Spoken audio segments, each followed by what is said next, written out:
Bom, então, a primeira coisa que a gente tem que saber é o seguinte: primeiro, o que é instrumentação, né? O conceito de instrumentação é uma ciência, né? A instrumentação é uma ciência. O que é que ela faz? Ela estuda, desenvolve e aplica instrumentos de medida e controle de processo. Então, aqui tem um mundo de trabalho, um mundo de conhecimento que se tem que ter para que você possa processar adequadamente aquele trabalho que você está se propondo a fazer, que é o quê? Medir uma determinada grandeza. Essa medição ela pode simplesmente servir para informar ou para fazer parte de um controle de processo. Bem, então, é, a medição é a base do processo experimental e ela está presente em que processos? Processo de monitoramento de operações, processo de controle, né, em plantas industriais, né, e também quando você formula um experimento para obter conhecimento a respeito de uma grandeza da natureza. Então, basicamente, você utiliza a instrumentação para isso, monitorar processos, fazer o controle de processos e analisar os experimentos que se tem em relação a alguma grandeza natural. Bem, a instrumentação e método científico, né? Então, qual o paralelo que existe entre a instrumentação e o método científico? É importante a gente entender que a realização de uma medida é um experimento e os procedimentos adotados deverão seguir uma metodologia científica. Então, isso, apesar de ser um conceito muito óbvio, mas é muito importante a gente observar que está se lidando com uma metodologia científica. Então, quando se fizer a realização da medida, é importante que a gente tenha sempre em mente de que nós estamos utilizando uma metodologia já consagrada pela humanidade, que é a metodologia científica. O método é importante para a confiabilidade da medida e para que possa ser repetida por outras pessoas. Então, mais uma vez, é bom chamar a atenção, né? Se você usa uma medida, você tem que estar dentro de um método já consagrado com relação àquela medida. Para quê? Para você ter credibilidade. Então, eu fiz aquela determinada medida com tal método que já está consagrado, que já todo mundo acredita que é o método mais adequado para realizar aquela medida. Então, isso vai lhe dar o que? Credibilidade. Então, isso é importante. Muitas vezes a gente pensa que pode fazer uma medição apenas, digamos assim, inventando, né, métodos, mas não. Então, a gente tem que olhar direitinho o que já foi feito. Se você fizer alguma proposta inovadora, é necessário que você submeta essa proposta para o crivo das pessoas que trabalham na área e a comunidade observe que você fez corretamente, para você ter um entendimento a respeito da sua medida. Muito bem. Então, a quantidades que estão sendo medidas. Quais são as quantidades que nós estamos medindo? Nós estamos medindo grandezas físicas, né?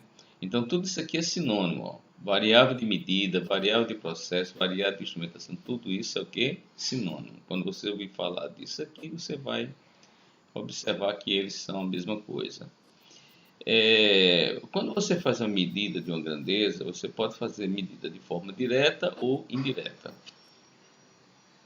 Então, existe um conjunto de conceitos que é conhecido como vocabulário internacional de metrologia, né? Então, vamos ver o que é o vocabulário internacional de metrologia. Define como grandeza e valor de uma grandeza. A grandeza é a propriedade de um fenômeno, de um corpo ou de uma substância que se pode expressar quantitativamente sob a forma de um número de uma referência. Tá bem? Então, aquilo é uma grandeza. Agora, o que é o valor de uma grandeza? Veja, grandeza é uma propriedade de um fenômeno. Então, vamos colocar aqui para todo mundo ficar. Grandeza, na verdade, é uma propriedade de quem? De um fenômeno. Então a gente tem que ver que é algo intrínseco a um fenômeno. Agora, essa grandeza ela pode ser representada, né, expressada através do valor da grandeza. Então, uma coisa é a grandeza, outra coisa é o valor da grandeza. Tá bem? Então, o valor da grandeza representa a expressão quantitativa. Quer dizer, o que é uma expressão quantitativa? É uma expressão em que você coloca um valor. É um valor que se coloca, né? Então, é um número, né? Um número com uma unidade, de uma grandeza específica, geralmente sob a forma de unidade multiplicada por um número. Então, uma coisa é a grandeza, outra coisa é o valor da grandeza. Tá bem? Por mais óbvio que seja, isso é muito importante pensar. As variáveis. Por exemplo, nós temos variáveis térmicas, que podemos medir. Quais são as variáveis térmicas? Então, a gente tem temperatura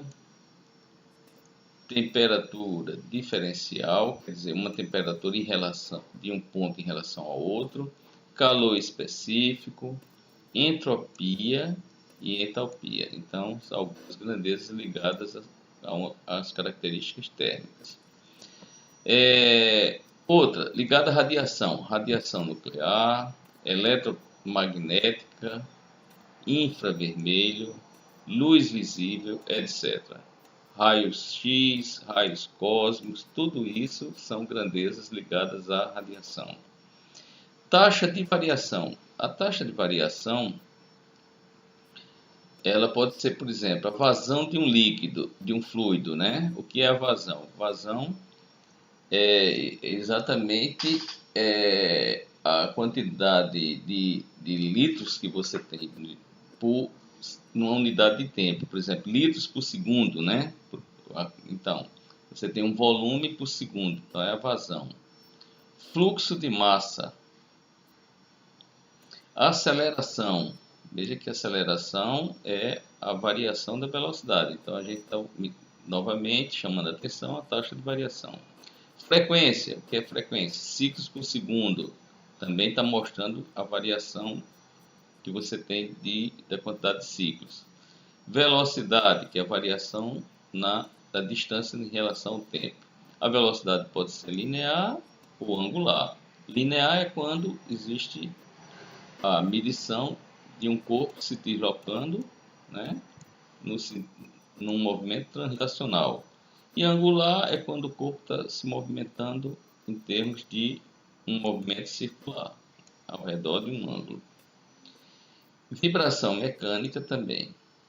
Força, então, outra grandeza. Força. Peso é uma força. Força total, momento de torque, né?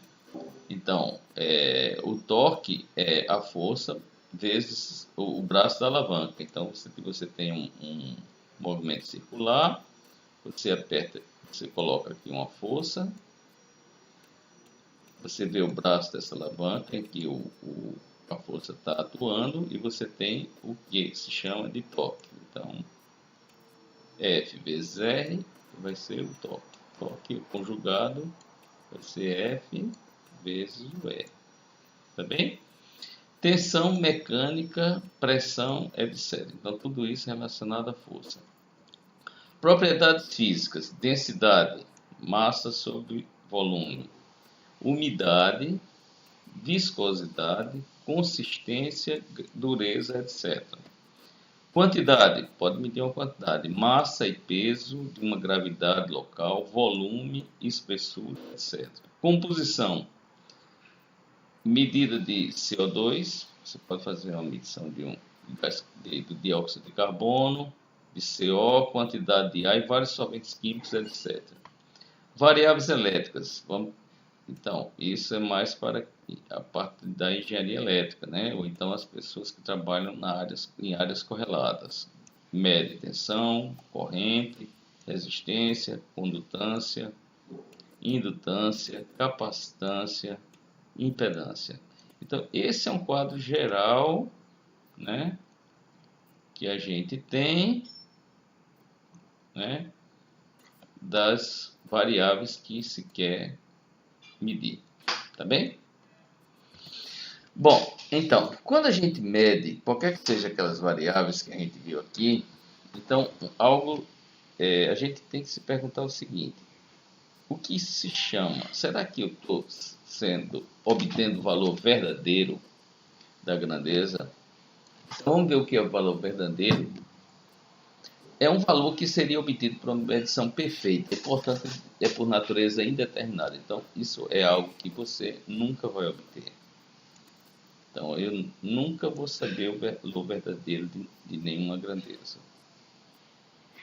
Mas a gente pode trabalhar com valor convencional. Então, o valor convencional consiste em um valor atribuído a uma grandeza por acordo para uma dada finalidade. Então, esse é mais realista do que esse.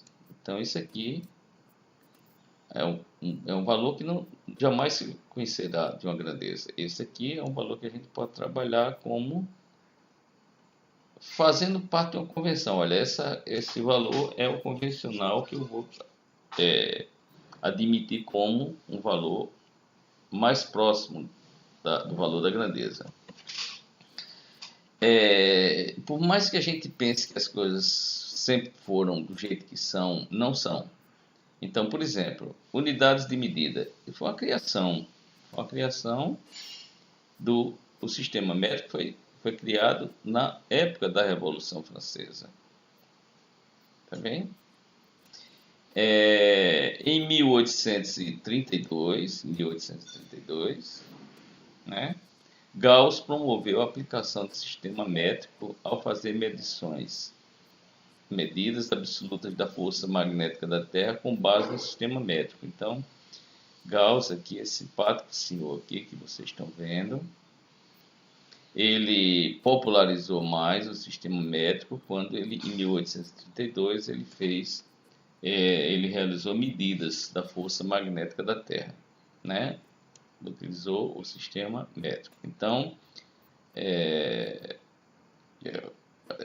isso é uma coisa interessante a gente saber, que o sistema métrico foi criado ainda na Revolução Francesa, que desempenhou um papel importantíssimo na história da humanidade, todos nós sabemos, né? Bom, então, o Sistema Internacional de Unidade se chama SI, é o antigo sistema MKS. Então, isso aqui, antigo MKS. Deixou de ser MKS para ser Sistema Internacional de Unidades, né? Então, quais são as grandezas do sistema MKS? Metro.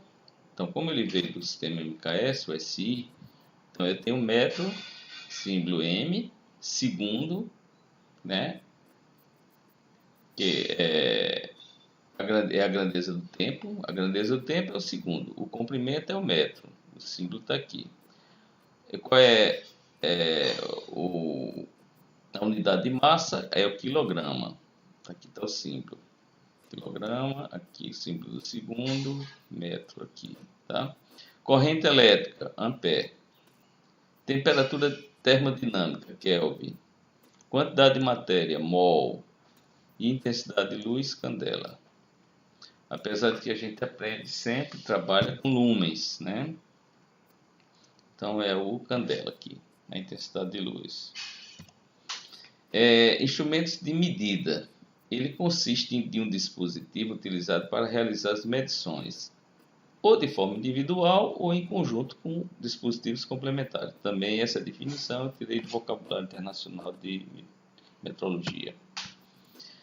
Bem, quando você utiliza um instrumento, ele pode ser um instrumento do tipo ativo, que é excitado por uma fonte externa, né? E passivo, que utiliza a energia do processo que está sendo medido. Então, se você tem aqui um determinado instrumento, né? Você vai fazer, se você vier com esse instrumento e colocar na tomada,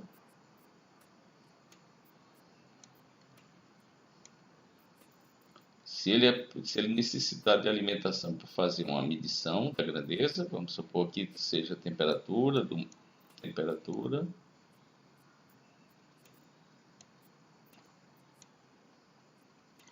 né? Então isso aqui é um instrumento que ativo.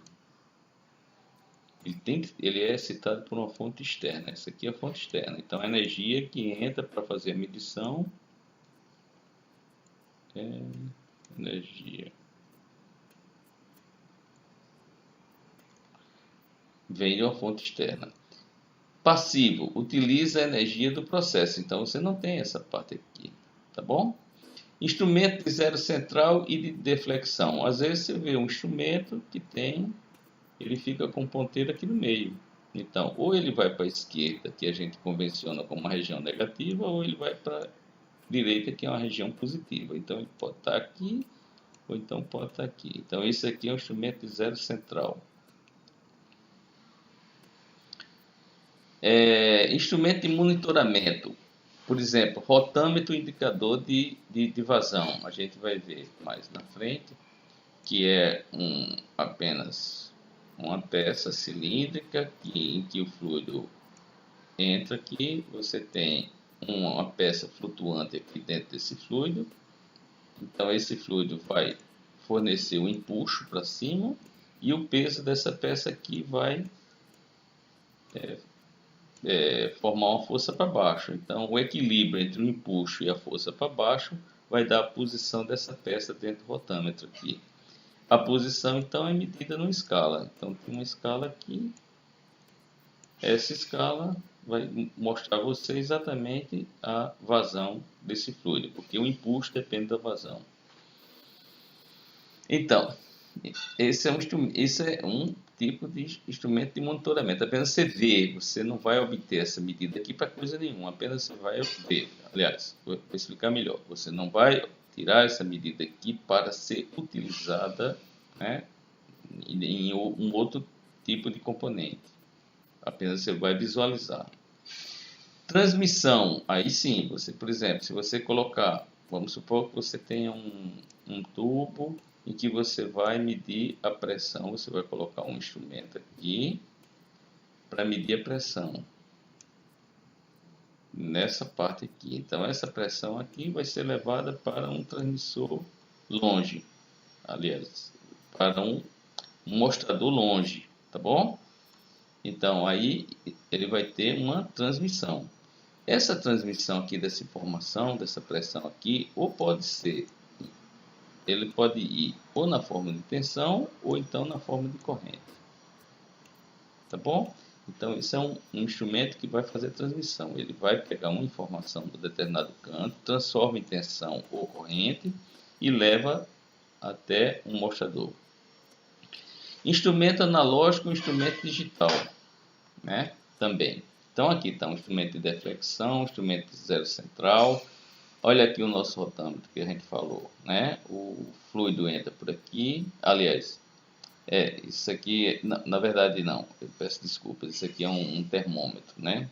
Isso é uma foto que eu bati lá na minha instituição, numa bancada didática que nós temos. Então tem aqui uma temperatura, um instrumento mostrando a temperatura no termômetro, né? E aqui um instrumento digital, tá bem? Também foi obtido lá.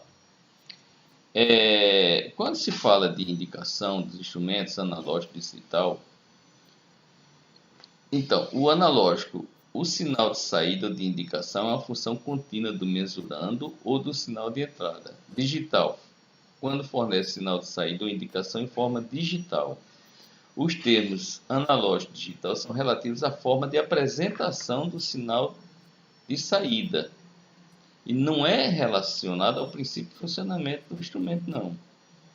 Tá bom? Então, está mostrando apenas aqui. Esse daqui é um instrumento analógico e esse aqui é um instrumento digital. Tá bom? Então, apenas se referem à forma de apresentação. Aqui está a forma digital de apresentação, a forma analógica de apresentação. Então, A configuração funcional. Como é que funciona uma medição? Você tem um meio, você tem um elemento sensor primário, esse que vai fazer a medição daquela grandeza do meio, vai haver uma conversão. Essa conversão vai dar um sinal elétrico, tensão, corrente, que vai sofrer uma manipulação, um melhoramento. Às vezes esse sinal está com um problema de ruído, ou então de nível, precisa ser transformado para um nível adequado, ou então retirado de um ruído. Então aí ele, depois desse tratamento, como a gente está vendo aqui, aí ele vai para a transmissão de dados. E se transmite para que haja a apresentação da medida. Então aqui eu fiz um desenhozinho aqui que mostra basicamente isso. Você tem um fluxo, por exemplo, você pode colocar uma placa de orifício aqui. Essa placa de orifício vai fazer o quê? Você vai criar uma área de alta pressão à esquerda e uma de baixa pressão à direita dele, porque o fluxo está passando nessa direção. Então, esse instrumento aqui vai fazer o quê? Ele vai medir a pressão diferencial, a diferença de pressão desse ponto para esse ponto. Vamos supor que ela esteja entre 3 a 15 psi. Então, vai ter um conversor que vai transformar numa grandeza elétrica, que é uma corrente. Por exemplo, muito utilizada ainda é 4 a 20 mA. Então, às vezes utiliza-se um laço de corrente de 4 a 20 mA quando se trata de muitas vezes quando você tem uma certa distância, então se você colocar tensão, pode haver uma queda de tensão ao longo do percurso. Então, com corrente você não tem esse problema. Bem, então, enfim, vai para o mostrador. Então, isso daqui que vocês estão vendo é exatamente isso aqui, ó. Né? Isso aqui é a representação do que ocorre nessa outra figura. Instrumentos totalizadores e integradores. Os totalizadores determinam o valor do mensurando por meio da soma dos valores parciais dessas grandezas, obtidos simultaneamente ou consecutivamente de uma de mais fontes. Veja esse exemplozinho aqui. Vamos supor que eu tenho aqui um círculo, uma peça excêntrica, né, que toda vez que essa parte aqui está ligada a essa peça, ela está girando, esse eixo rotativo aqui, e toda vez que ela alcança essa posição, ele mexe nessa microchave, né? Aciona essa microchave. Essa microchave, ela vai dar um impulso no solenoide que vai incrementar o valor. Então, isso aqui é um contador, ele está contando quantas vezes isso aqui está passando. Então, isso aqui é um totalizador, ele apenas está fazendo a contagem, tá bem? Diferente do integrador. O que é um integrador? O integrador, ele vai fazer a integração, né? Ele vai determinar o valor do mensurante por meio da integração de uma grandeza em função de outra. Por exemplo, um instrumento, aqui está o nosso medidor de energia. Ele vai integrar, né? Ele vai integrar a potência em relação ao tempo. Ok? E a integral da potência em relação ao tempo vai dar a energia. Então, a energia elétrica que é medida aqui, que é sempre no nosso caso, é kWh, é o resultado da integração da grandeza potência na base de tempo. Tá bem? Índice e escala. Índice é a parte fixa ou móvel de um dispositivo mostrador, cuja posição em relação às marcas permite determinar o valor indicado. Por exemplo, ponteiro, ponto luminoso, pena de um registrador. Às vezes a gente tem, é muito comum a gente observar algo assim, né? Tem um conjunto de LEDzinho aqui, tem esse LED, tem esse outro, tem esse outro. Então vamos supor que ele esteja medindo um determinado nível. Então acende esse primeiro, então acende esse outro, aí depois acende esse outro, depois acende esse outro. Então aqui está dando a ideia de quanto mais acesa essa cadeia de LEDs aqui, mais intenso é o sinal medido, né? Isso é um exemplo. A escala consiste num conjunto ordenado de marcas associado a qualquer numeração que faz parte de um dispositivo mostrador do instrumento de medição. Cada marca é uma marca da escala. Então aqui está o índice e aqui está a escala, tá bom? Isso aqui é ele mede aqui velocidade, né, de motores, por exemplo. Então, se chama de tacômetro, né? A gente chama isso aqui é um exemplo de tacômetro. Tacômetro que mede a velocidade.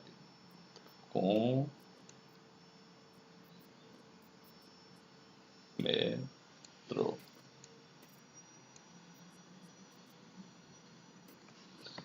Bem, vamos lá. Faixa de indicação. Expressa na unidade do mesurando. Consiste no conjunto de valores limitados pelas indicações extremas. Então veja esse exemplo aqui, olha, esse instrumento aqui, que é um voltímetro de corrente alternada, ele só vai medir de 100 a 500. Então essa aí é a faixa de indicação dele. Bem, então, quando a gente vai fazer uma medida, o que se busca é que a saída fosse a representação de uma unidade de uma grandeza que a gente está medindo, que é a entrada desejada.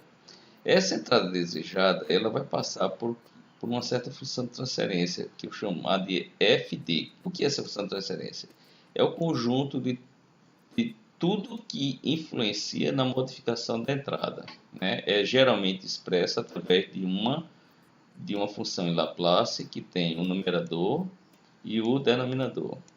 Numerador, denominador. Numerador em S, denominador em S. Então, isso daqui vai ser a nossa função de transferência FD, função de transferência direta.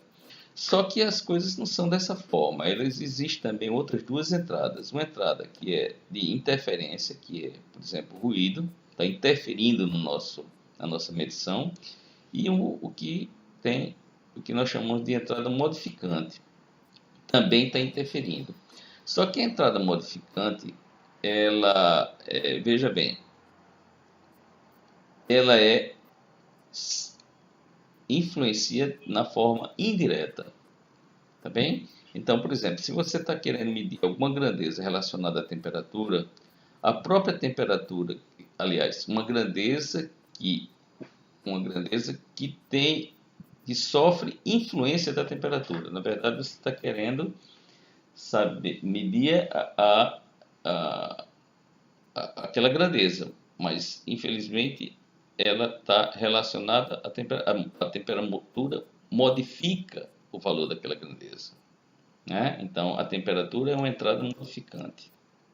É diferente de um ruído. Então o ruído seria tudo que interfere, quer dizer, na entrada, vamos supor, um ruído gerado pelo próprio sensor. O sensor sempre tem um ruído, o sensor sempre tem um ruído que associa a sua grandeza. Então a saída vai ser a soma da entrada de interferência mais entrada modificante e entrada desejada.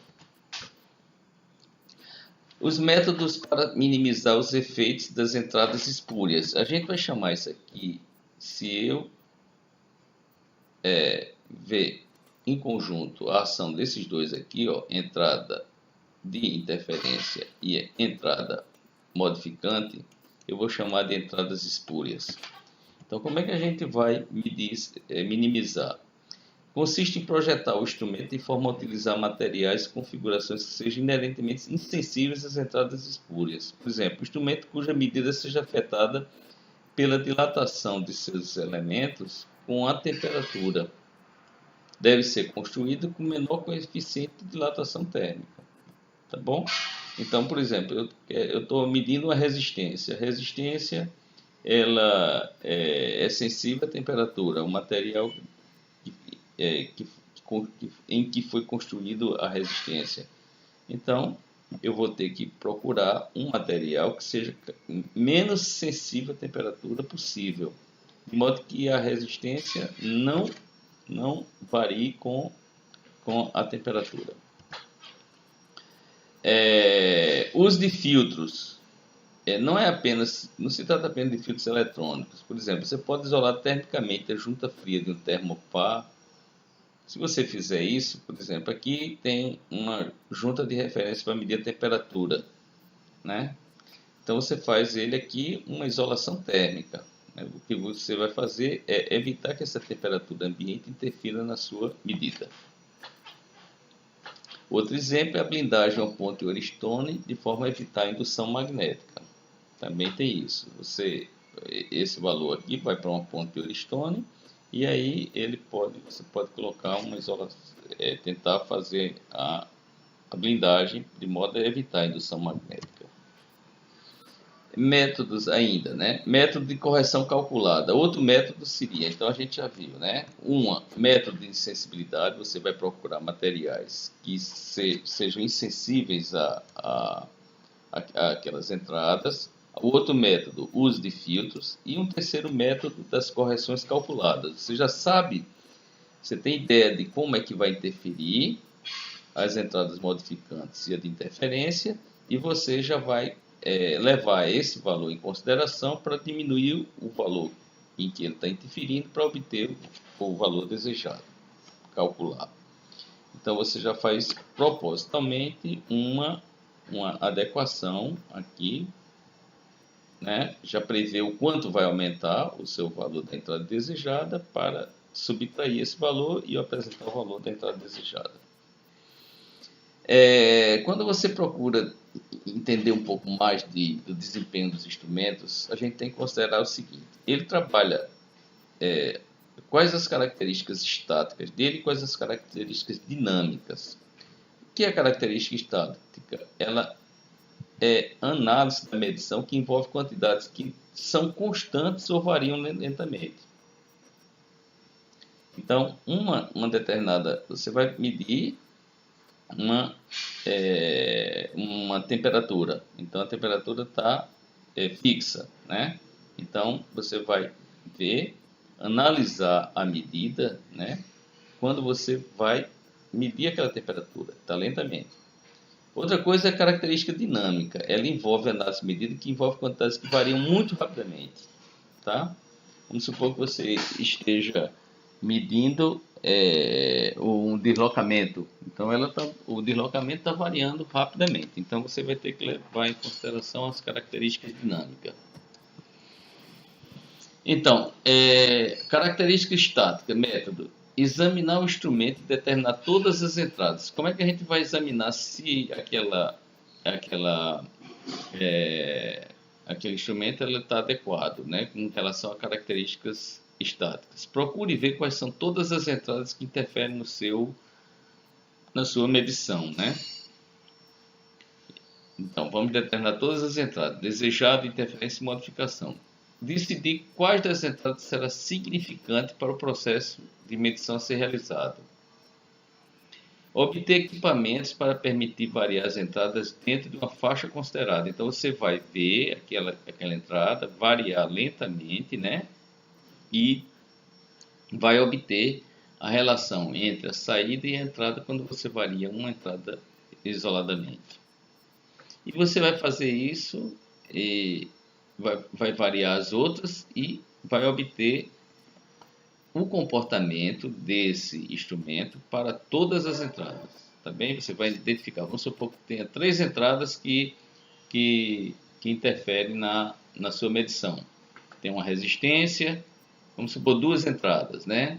A resistência, então, ela pode variar com uma temperatura, digamos assim, né?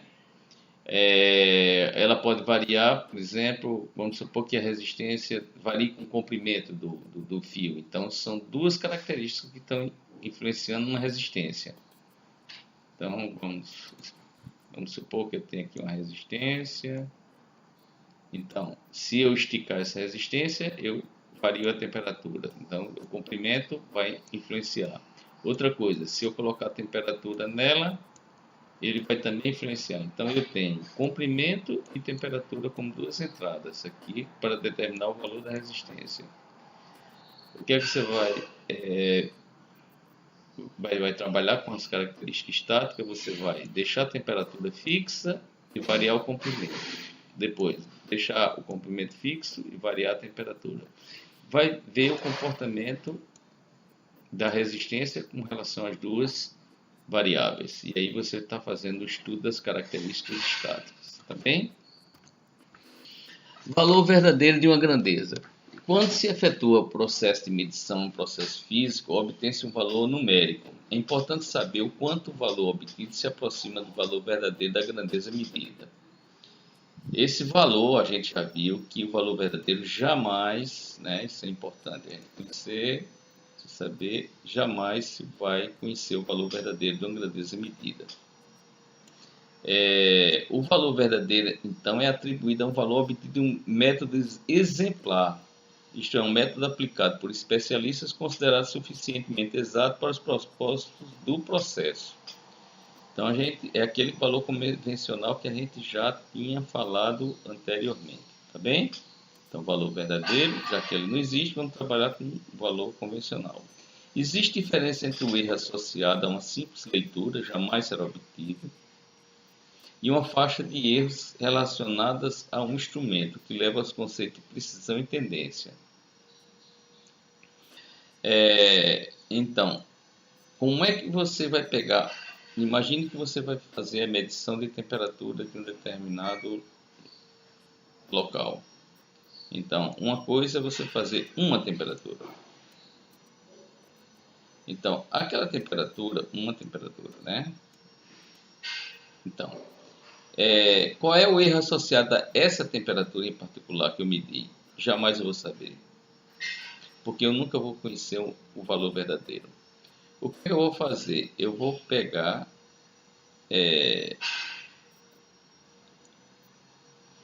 eu vou conhecer...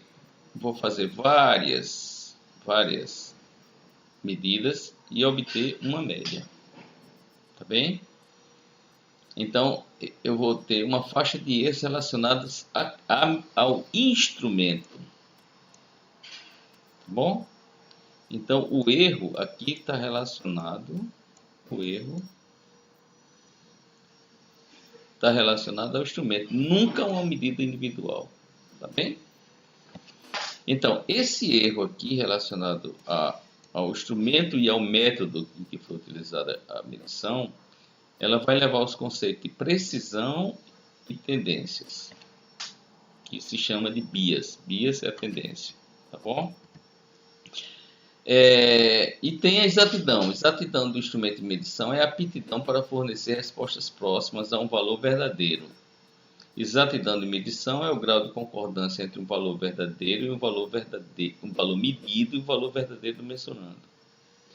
Quer dizer, a exatidão do instrumento isolado não existe. O que existe é a exatidão do instrumento considerando o meio em que está inserido, isto é, o instrumento, suas entradas e o método de medição. Então, jamais você vai dizer que aquele instrumento em particular, você não vai determinar a exatidão daquele instrumento particular, você vai determinar a exatidão do instrumento, do método e do meio em que está sendo inserido. Isto é, o instrumento, suas entradas e o método de medição. A exatidão de uma medição não é uma grandeza, é um conceito qualitativo.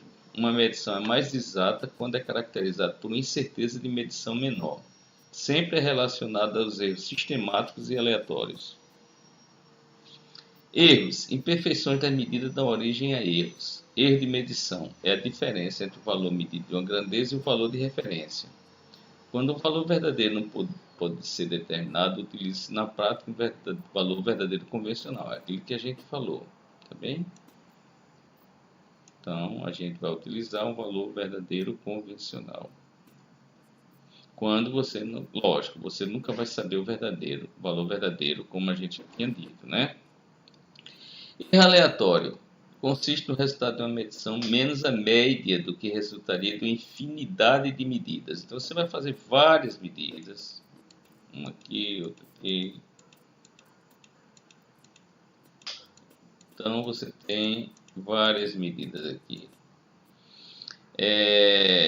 Então, você tem uma média. Então, vamos supor que você tem aqui uma média. Então, o erro aleatório consiste no resultado de uma medição. Então, você tem essa medição aqui e compara com essa média, tá bom? Considerando que eu tenho infinidade de medidas, né? Então, isso aqui é o erro aleatório. Erro sistemático é a medida que resultaria de um infinito número de medidas do mesmo mesurando, efetuada sob condições de repetibilidade menos o valor verdadeiro do mesurando. Então vamos supor que o seguinte, vamos lá para o gráfico novamente. Vamos supor que o erro seja esse, vamos admitir que o valor verdadeiro seja esse aqui. Então eu tenho várias medidas aqui.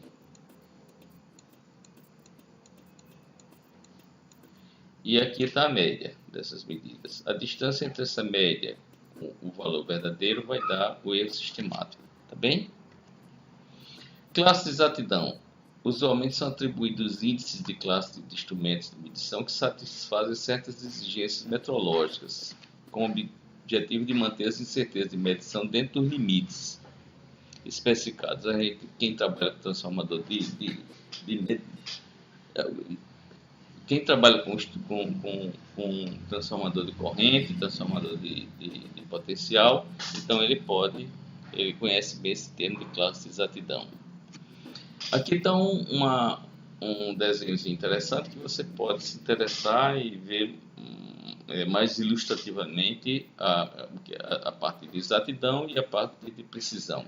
Essa medida aqui é muito pouco precisa, porque ela se espalha muito em torno de uma média. Então, se você procurar a média desses pontos, você vai encontrar em algum lugar e você vai ver que ele tem aqui, ele é menos preciso, tá bem? Então, aqui, vamos supor que isso aqui seja o valor convencionado, mais verdadeiro. E aqui está notando claramente que, apesar de que é muito preciso essas medidas, ele está longe do valor verdadeiro, então é menos exato, tá bom?